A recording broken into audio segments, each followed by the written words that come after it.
말씀드리자고 하는 거는요, 몸통의 안정화부터 시작이 되셔야 돼요. 몸통의 안정화가 뭘까요? 팔다리를 움직이면서 몸통을 유지하려고 하는 운동을 몸통의 안정화라고 생각하시면 될 것 같아요. 이런 운동들이 몸통 안정화 운동이에요. 무릎을 90도 이렇게 들고 있는 상태에서 찍고 올라오는 운동이에요. 발끝 찍기 운동, 스텝토 엑서사이즈라고 그러는데요. 이때 다리를 들고 움직이지만 몸통은 고정하는 거, 그게 이제 몸통 안정화 운동이 되겠고요. 요거 같은 경우는 다리를 세우고 한쪽 다리만 벌렸다가 오므렸다가 하는 동작인데, 그때 반대쪽 다리나 이 몸통이 움직이지 않게 잡아주는 거 한번 해보세요. 굉장히 어려워요. 그리고 요거는 이제 엎드려서 뒤꿈치를 꽉 조아주는 운동인데, 이것도 해보시면 여러분 허리가 박히는 경우가 더 많아요. 그게 아니라 허리를 고정을 시켜 놓은 다음에 엉덩이부터 힘을 쓸 수 있게 뒤꿈치를 꽉 힘을 주세요. 이 운동은 이제 누운 상태에서 무릎을 이렇게 원을 그리지만 몸이 흔들리지 않게 유지를 하시는 거고, 이런 게 잘 된다 그러면 그 다음부터는 다리를 뻗어주면 몸통에서 길이가 길어지기 때문에 저항이 훨씬 세집니다. 그래서 그런 식으로 단계를 높여 나갈 수 있습니다. 허리가 아프신 분들은 거의 통증 없이 대부분 하실 수가 있어요. 하실 수 있는 만큼의 그 범위로 하시면 도움이 많이 되실 거예요. 디스크 환자한테 맥켄지 운동이 좋다 해서 허리를 젖히는 동작을 하는데, 오히려 허리가 아픈 건 왜인가요?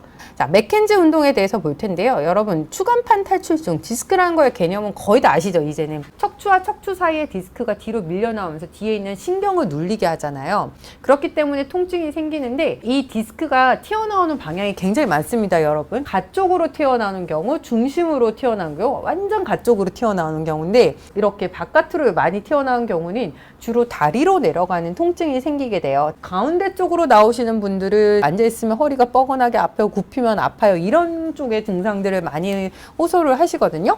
디스크 증상들이 몇 번 척추에서 어떤 신경이 눌리냐에 따라 허벅지, 앞, 옆, 뒤로 이렇게 내려가는 방사 통증들이 생기는데, 맥켄지 운동 같은 경우는요, 신전 운동을 시키면서 디스크를 더 안으로 잡아넣게 만들자라는 컨셉이에요. 처음에는 이렇게 발끝까지 내려가는 통증들이 점점 디스크가 안으로 흡수가 되면서 아픈 통증 부위가 줄어드는 거죠. 이거를 이제 저희는 센트럴라이제이션이라고 하는데, 아픈 통증이 다리로부터 허리로 이동되게 한다, 이런데 실제로 디스크 환자분들도 보면 디스크가 나아지면서 이런 통증 양상을 많이 얘기합니다. 서서 허리 젖히기, 그 다음에 누워서 이렇게 허리 젖히기, 이런 운동들이 있는데, 사실 이 맥켄지 운동도 제대로 못 하시는 분들이 굉장히 많습니다, 여러분. 그래서 조금 아쉬운 것들이 있는데, 이렇게 올라올 때 허리가 아프면 안 돼요. 그럼 나쁜 자세를 제가 보여드리고 있는 건데요. 복부 쪽에 힘을 거의 사용을 하지 못해서 요추 전만을 만들고는 있지만 전방 경사가 심해지고 골반 경사까지 같이 나타나고 있어서,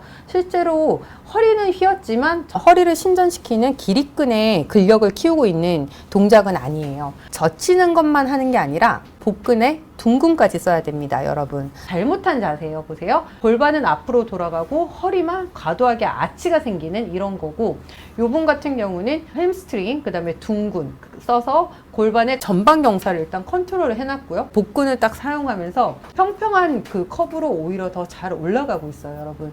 무조건 젖히는 것만이 능사가 아닙니다. 다시 보시면 이렇게 젖히는 게 아니라 엉덩이, 햄스트링, 복근까지 써서 등 뒤에 자극이 올 수 있게 운동을 하는 게 제대로 된 맥켄지 운동이라고 생각하시면 됩니다. 그 다음에 몸통 안정화가 된 상태에서 조금 더 이제 레벨업을 하셔서 근력 향상으로 들어가셔야 되는데요. 많이 운동하시죠? 버드앤독이라고 네발기기 자세에서 손, 다리 드는 것들 있잖아요. 일단은 우리 몸통이 뒤집어지지 않게 안정화를 하면서도 둔근이랑 어깨 쪽, 날개 주위 사이의 근력을 강화시킬 수 있는 운동이 되겠고요. 옆으로 누워서 다리 올리고 내리기, 앞뒤로 다리 차기 같은 경우도 다리를 움직이지만 몸통을 안정화시키기 위해서 계속 복근과 엉덩이 근육을 써야 된단 말이죠. 이런 동작을 통해서 충분히 내가 윗몸 일으키기를 하지 않아도 복근을 강화시킬 수가 있습니다. 허리가 아프신 분들, 수술하신 분들이 처음에는 허리를 과도하게 굽히고 펴는 동작을 하지 마시고, 이런 동작들을 통해서 먼저 몸통의 안정화를 하시는 게 제대로 된 재활이라고 말씀을 드릴 수 있을 것 같습니다.